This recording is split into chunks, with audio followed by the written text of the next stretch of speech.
Hello, I'm Anna Delaney with ISMG. I'm very pleased to be joined by Jason Passwaters, CEO and co-founder at Intel 471. Great to see you, Jason. Hey, thank you for having me. So Jason, we have an increasingly sophisticated threat landscape. What are the key challenges driving this landscape? Yeah, so what we've really seen over the last 10 years really is a drive to get not just an internal picture of what's going on, but really the external picture, right? In a continuous, ongoing manner. So do you know what your attack surface looks like, and how that's changing? And then ultimately, what are the bad guys doing? What is the adversary that is going after your organization? What are they talking about, buying, selling, that kind of stuff. So that's the adversary kind of external picture. So getting those two things and then marrying that up with the internal in almost a fusion type of mentality. And how are businesses addressing these challenges? Well, the threat intel, industry kind of grew up to address these challenges. That's what it was based on, and they're building their own capabilities. So, what we saw what I saw in 2013, around that time frame, was a lot of the FIs and the banks and such were hiring over real traditional intel analysts to build intel capabilities. And so what we've seen is that spread across all industries and geos as well. So as organizations create their own threat intelligence programs, what sort of challenges are they up against? Yeah, so first of all, it's expensive, right? So typically, the building of a capability, getting the vendors and the platforms you need can be pricey.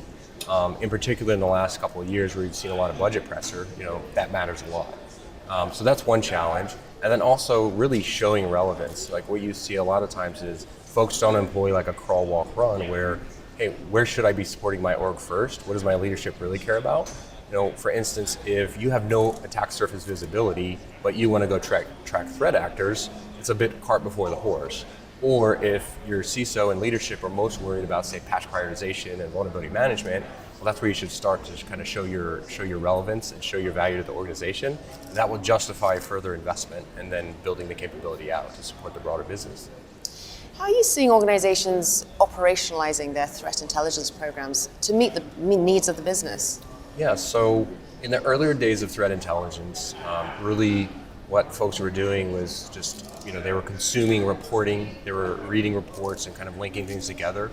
And as things matured, people said, hey, I need what's called operationalization out of the box. And I define operationalization is a course of action applied to a security or risk use case. So that could be threat hunting, it could be third-party vendor-supplier risk mitigation. There's a whole host of security and risk use cases. And then conducting that course of action to satisfy the use case. So if we look at third-party vendor-supplier risk, I've got a massive vendor-supplier database.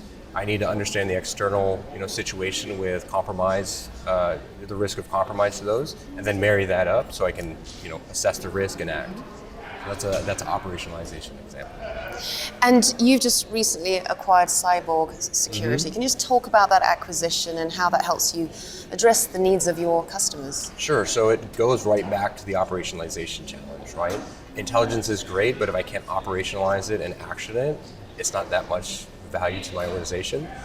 For threat hunting, it is the most important way that you can support your business. The key ingredient to good threat hunting is to have good intelligence to drive your hunts.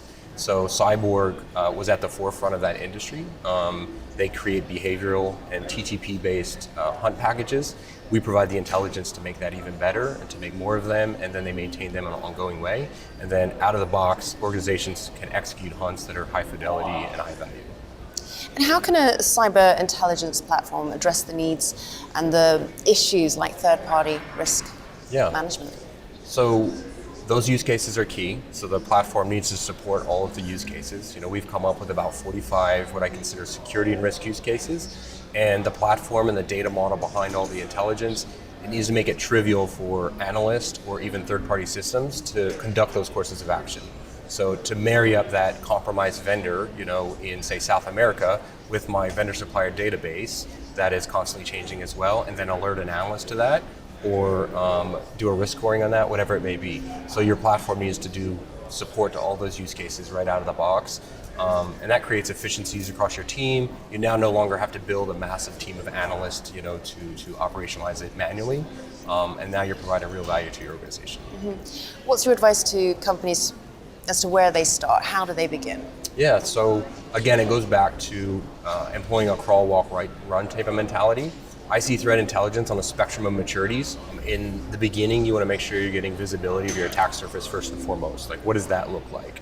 And then it's about tactical support to your business, intel support to your business, and that's all the use case driven components. Third-party vendor-supplier risk, patch prioritization and vulnerability management, support to your security operations, threat hunting. And that needs to be operationalized out of the box in an automated way. Now you're ready to build a more comprehensive team, right? That tracks threat actors, in the underground marketplace, that are talking about you, buying, selling things. And now you have a real capability that supports the broad business. So you've given us two use cases, third-party risk and threat hunting. Why is thinking in terms of security and risk important to threat intelligence? Well, first, this is the language that the rest of the org is going to be speaking, right? Mm-hmm. So, if you're within the security function, you need to speak the same language. And I think the pitfall in the intelligence, threat intelligence space was, in the early stage, everybody just spoke the intelligence lingo. Now it's about talking the same language as the folks that have been there for a very long time and typically hold the budgets as well. The risk side, as you go up the stack there in the leadership, they're thinking in terms of risk, right? And those are the two things that threat intelligence needs to focus on to show the real value and ultimately the ROI to justify your existence, your spend, and then the investment as well.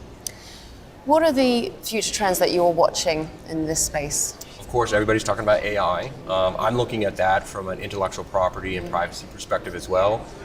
The future, to me, the people that are going to win most when it comes to AI are the folks that have unique data and intel, and we stand to gain from that. But we also integrate with all these third parties and different platforms, so it's heavy on my mind. From an adversary perspective, is how is the adversary going to actually leverage this? Deep fakes, phishing, make things like super real to get behind traditional protections. Super scary to me. It's something that we're tracking as well. Obviously, ransomware is still a major thing. We saw a huge increase in ransomware just over 22 to 2023. I think it's a 40% increase in things we've observed.